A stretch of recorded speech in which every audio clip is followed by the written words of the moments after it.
rainbow in the sky is made from the colors of the sun having an interaction with the mist of moisture that's in the sky. And that's what a rainbow is. Now look, see all this stuff in here? It's all junk. But I can actually turn that right there that you're looking at, believe it or not, into about $25 if I needed to. But I don't want to do that today because I want to get out and enjoy some sun. So I'm not going to stay in here. I'm going to come here on a day that is cloudy. That's the way I normally try to get out. But lately it's been so much sunshine every day that, but I ain't mad about that though. See, the sunshine say, I came so that you may have life and have life abundantly. So anyone who builds clouds to block the sunlight out will be into opposition to that. Just thought I'd throw that in there. But yeah, it's a beautiful day.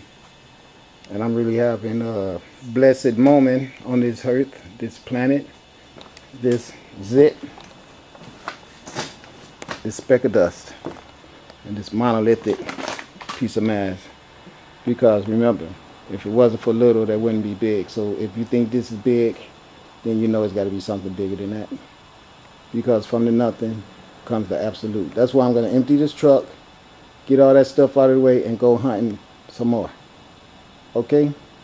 Peace. Oh, I just turned the camera on because, you know, I just want everybody to see that anything that anyone do wrong, you can get forgiveness for it.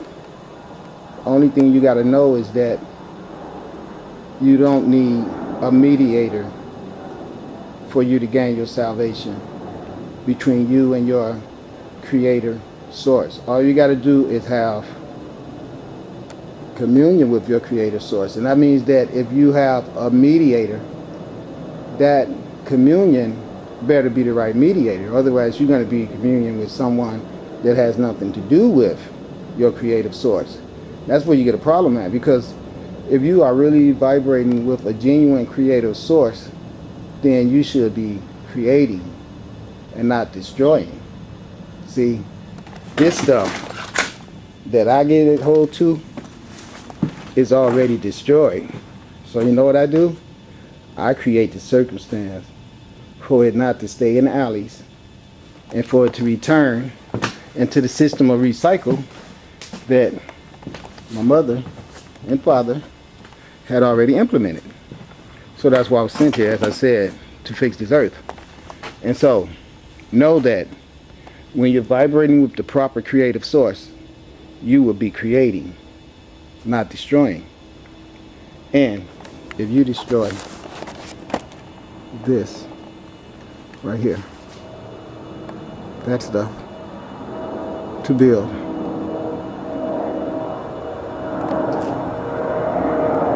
this type of stuff. See, that's where those tires came from, plant life. But the thing is, these right here can't return to where you at? Well, I can't see because there's so much sun. That's what I'm looking for. See, once this is turned into the tires can't go back to that because the people who changed the regeneration process knew how to create this decadence, but they don't want to be responsible for the destruction of it. You see, they created decadence, but they won't eradicate it.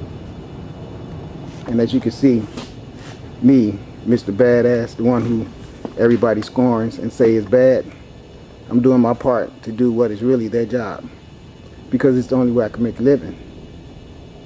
Everything else has been taken away, unless I want to sell drugs or do something undivine. I just thought I'd share that with you guys. That's the reason why, when I say that I came to repair the earth, these things become objectified to me. And I don't mean per se because of this business here. I mean per se because they're everywhere. So I'm not trying to say that I'm not enticed to utilize what's necessary for me to sustain myself, because I have no other choice. But I'm saying without corporations greedily building so much stuff like this to make profits, we'd have more of this. And that's how this right here gives us life, and life abundantly. Look, 2 suns. See that? 2. Look at that. There's 2 suns right there. Can you guys see that? Or am I tripping? You should be able to see that. Why can't everybody see that? There is 2 suns right there. Let's see if I can get a good picture. You guys can't see that?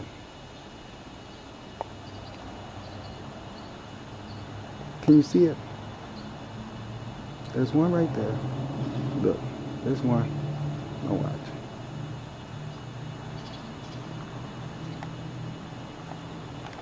Never mind. Anyway, this stuff right here should never be reduced to this stuff right here, because she doesn't like that.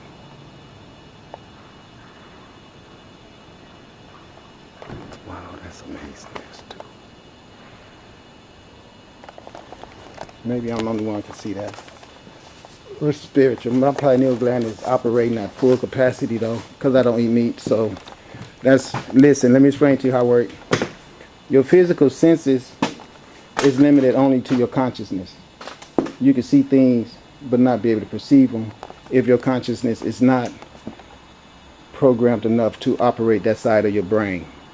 In other words, if your vibrations are so dull that you have not activated all your brain centers, there's parts of your brain that will not function. In that way, when your eyes detect 2 suns, the part of your brain that's necessary to process what they're seeing has not been activated yet, so you will only see 1. Okay, I'll call you back in a minute. All right, peace. Hotel, I'm back. I brought the sun with me. I told you guys it's gonna come out to be beautiful. Look at that. Say hello. Segment. Gotta be, ooh, beautiful but bright. Wow. Ooh, tore my ass up.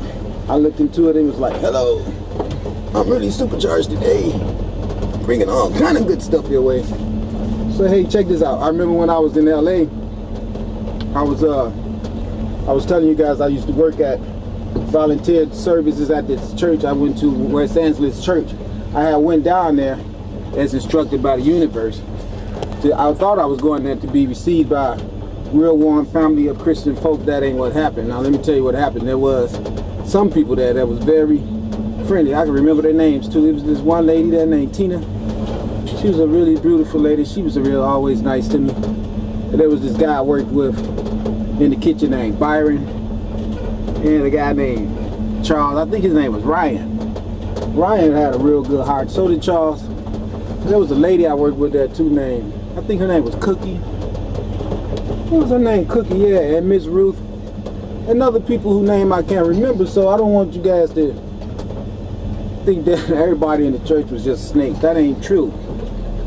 Alright, and you know, my mind, I look at some of my videos and I have to go back and retract things though and make sure that I'm sending out the right message. Everybody in that place wasn't messed up. It was a few, but the ones who I had problems with was in high positions. And that's the reason why I didn't hesitate to tell that I found decadence in that center of what's supposed to be spiritual guidance. Now, if you're supposed to be getting spiritual guidance from a place, and that place is giving you stagnation and stress and heartache, you should know right away to get the hell away from that, like I did. The main thing that was getting at me about them was their concept of everyone owed them money, and they pretty much had no different attitudes about extracting money from people than the vampirism you see synonymous with the banks. It was no different, and that's how I knew that they were programmed by the banks. But one day, to make a long story short, I was talking with Tina and I was telling her, you know, I can't eat meat. And she said, you can't eat not even fish? I said, not even fish. I said, every time I put that stuff in my body, it makes it come right back up. This was like about, wow, this was back in 2007. It was a long time ago. You know what I mean? I had been off meat for about 6 months then when I started telling her this. And she was like, you mean you can't eat any red snapper? And I said, I was telling you, I can't even eat red snapper. And me and her was laughing about it. But Elder Williams heard me and her conversation. And you know, I swear to you guys, I'm not lying to you. I'm going to tell you the truth so you guys can understand why I'm so upset about man-found religions and philosophical teachings. Okay, since I was a member of the church, they got a thing called status quo and, if you will, a power of command chain, where if you're a part of that system, you got to be pretty much introduced to a format of subservitude and hierarchy and just the regular stuff, you know what I mean?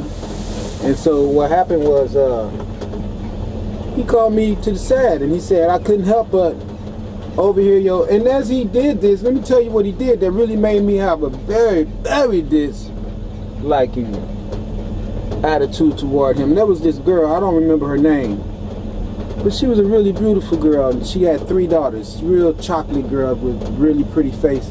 And she was really built nice. She had long legs. Well, I ain't gonna get off track, but she was a really good looking girl, and I think this is the reason why he attacked her.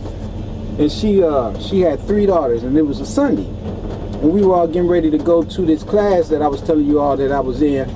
It was graduation day, I think. And this girl, me and her entered the classroom together. She actually graduated from the class the same time I did.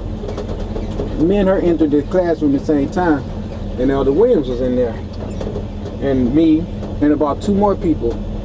And Elder Williams looked at that girl and he said to her, where you been, you old sinner, you?